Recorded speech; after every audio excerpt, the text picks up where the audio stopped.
Hey, yo everyone, Andrew here, bringing you another video review, and today we're going to be doing Birds of Prey, issue number 1.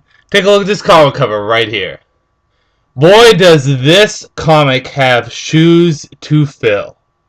Birds of Prey was always a well-loved series by comic book fans. One, because Oracle was part of it, but also because Gail Simone was writing a good amount of it. Chuck Dixon before her.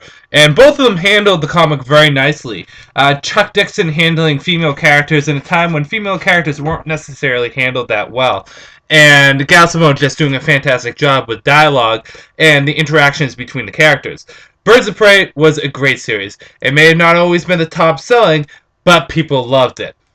So, this has a lot to fill when it comes down to the Birds of Prey comic. Especially seeing that 2 out of the 3 main characters, Oracle and Huntress, are not part of the team, and rather just the only returning member being Black Canary. If you don't count that one stint that Katana had. But, as you can see here, this is a new Birds of Prey team. We have Black Canary, Katana, Poison Ivy, and a new character named Starling. Now, in this issue, you only get Starling and Black Canary. Similar to the Justice League comic, it's going to take time to build up the team. I am told that in issue 3, Poison Ivy comes in. I'm pretty sure Katana comes in earlier. Actually, Katana does make a small appearance in this, but I'm getting a little off the beaten track. The question is this. Will Birds of Prey, this new series, be its own comic and be able to stand out on its own in comparison to its predecessor? Or will it fall to the hype and the greatness that was the original Birds of Prey series? Just gonna have to wait and see. So let's dip into issue number 1 of Birds of Prey. The issue starts off with this individual who is like a private investigator slash cop. We're never actually too sure. I believe he's more of a private investigator than anything. Talking in a church to someone that you can't see. And there is a sniper scope that is constantly on him. Apparently he's been trailing Black Canary, and also Starling.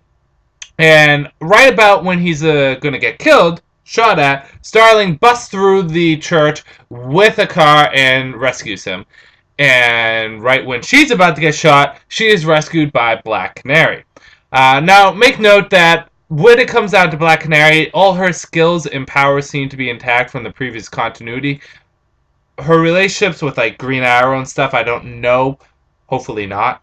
But Black Canary does still have her canary cry. I know a lot of people were wondering that. She does. She just didn't use it. No, she did use it in this issue. But Black Canary saves them, and then Starling then proceeds to save her. So Starling saves the detective, then Black Canary saves Starling, and Starling then saves Black Canary. Jeez, I could save them if they just asked.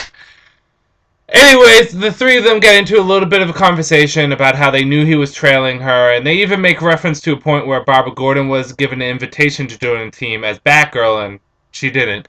And then the comic then trails off into kind of a cliffhanger of sorts. Kind of. It just sends into the next issue. They're trying to recruit new members to the team. Katana is obviously one of them that they mentioned that they want to add. So, that's the basic issue. Saving people, fighting. Saving people, fighting. Saving people, fighting. On to the good, the bad, and whether or not you should get it. Good. Well, I like the dialogue that goes on between here. Starling is a new character, so I'm not quite sure how to feel about her, but so far my reaction is positive. She seems to be interesting, witty, and fun. I don't know if she has a power of any sense. Doesn't look like it. She uses firearms, but doesn't look like she has any power, which is fine. She has kind of a witty sense of humor.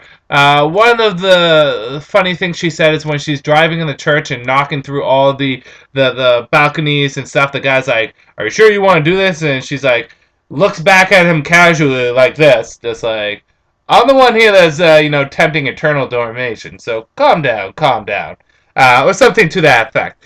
She has pretty good dialogue. She's an interesting character, and I look forward to seeing more of her. Black Canary is portrayed nicely in here. I like Black Canary. She is the cool, confident self she always is, kicking ass and taking names. And I do like her new costume. It looks good. Is it as good as the previous costume? Yeah, maybe not. But it's still good. It's still good. I do like it. And I do like that they kind of make a little reference to Barbara Gordon.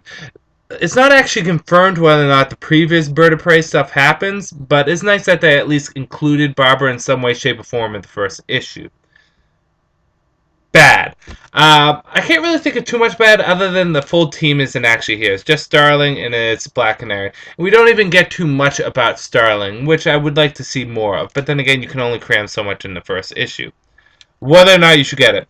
Yes, actually, this was really fun. This was good. It's a fun comic. It's not meant to be overly impressing you like Batman Year One or Watchmen. But it is a fun comic. It's enjoyable. The characters are enjoyable. They're handled well and respectfully. It's not like this TNA being thrown everywhere here. The characters are being portrayed nicely, as they should. I'm actually really excited for the second issue. This comic kind of surprised me because I'm going to be honest. I didn't think it was really going to be that good.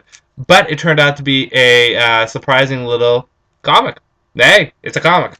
So yes, I do actually recommend Birds of Prey. If you're a fan of Birds of Prey, I know the transition is going to be hard, especially seeing all the previous stuff you read. I even read a lot of the previous stuff. But I think it's for the best because this was actually pretty fun to read. And for all you know, Huntress could be joining up the team anytime soon because she's getting her own mini. And I know Batgirl shows up in issue number 4. So with that said, Birds of Prey, #1. Pick it up. This is Andrew saying peace out for now.